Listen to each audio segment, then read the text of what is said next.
మరి YCP party నాయకులు ఏ విధంగా ప్రవర్తిస్తున్నారో, ఎంత అసభ్యకరంగా ప్రవర్తిస్తున్నారో మనం చూసాం.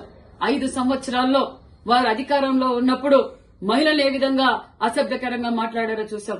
యువతను ఏ విధంగా అసభ్యకరంగా మాట్లాడారో చేశారు. మరి మేధావులను ఏ విధంగా అవమానపరిచారో చూసాం. అమరావతి రైతులను ఏ విధంగా అవమానపరిచారో చూసాం. ప్రజలందరూ ఇది చూసే జగన్మోహన్ రెడ్డి గారికి 11 సీట్లకే పరిమితం చేసి బుద్ధి చెప్పారు. మరి ఇంకా వీళ్లలో మార్పు రాక ఇంకా ప్రజల్లోనూ మరి రోజు రోజుకి దిగజారి చిల్లర రాజకీయాలు చేస్తూ అసభ్యకరంగా మాట్లాడుతున్నారంటే మరి రాంబాబు గారికి మేము తెలియజేసేది ఒకటే, రాంబాబు గారు మీరు మీ అధినేత రాష్ట్ర ప్రజలందరికీ క్షమాపణ చెప్పాలి. ఈ రోజు మీరు అసభ్యకరంగా మాట్లాడారు. మీరు అధికారంలో ఉన్నప్పుడు, మా ముఖ్యమంత్రి గారు ప్రతిపక్షంలో ఉన్నప్పుడు మేము ఏ విధంగా మాట్లాడామో, ఏ విధంగా రాష్ట్ర ప్రజల కోసం పోరాటం చేశామో ప్రజలందరూ మమ్మల్ని చూశారు. ఈ రోజు మేము అధికారంలోకి వచ్చాం.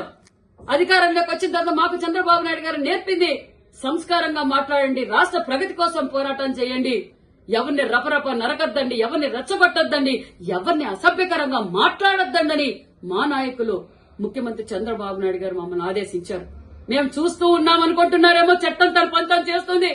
మా యువగల అధినేత నారా లోకేష్ బాబు గారు ఒక్క మాట చెప్తే మీ వైసీపీ నాయకులు ఒక్క గడప దాటి కూడా బయటికి రారన్న విషయం తెలియజేస్తున్నాం.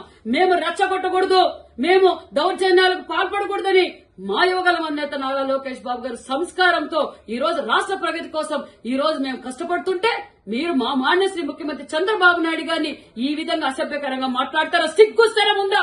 మనిషి అయితే నువ్వు మాట్లాడతావా రాంబాబు? నువ్వు యావత్ ఆంధ్రప్రదేశ్ ప్రజలందరికీ ఈ రోజు బహిరంగంగా మీరు క్షమాపణ చెప్పాలి, లేకపోతే చట్టం తన పనిచేస్తుంది. ఖబర్దార్ ముఖ్యమంత్రి గారి గురించి మాట్లాడే అర్హత గాని నీకు లేదు. నువ్వు సంస్కారహీనుడు. నువ్వు ఏ విధంగా మంత్రిగా ఉన్నప్పుడు పనిచేసావో యావత్ ప్రజలు చూశారు. నువ్వు మహిళలపైన ఏ విధంగా ప్రవర్తించావో మహిళలందరూ చూశారు. యావత్ ఆంధ్రప్రదేశ్ ప్రజలు నిన్ను చీకొడుతున్నారు. ఈ రోజు మరింత దిగజారిపోయి ఈ రోజు ముఖ్యమంత్రి గారిని మాట్లాడావంటే నువ్వు ద్రోహి, మహిళా ద్రోహి, యువత ద్రోహి. నీ అంత సంస్కారహీనులే లేరన్న విషయం కూడా తెలియజేస్తున్నాం. మరొక్కసారి నీకు తెలియజేస్తున్నాం, ఖబర్దార్.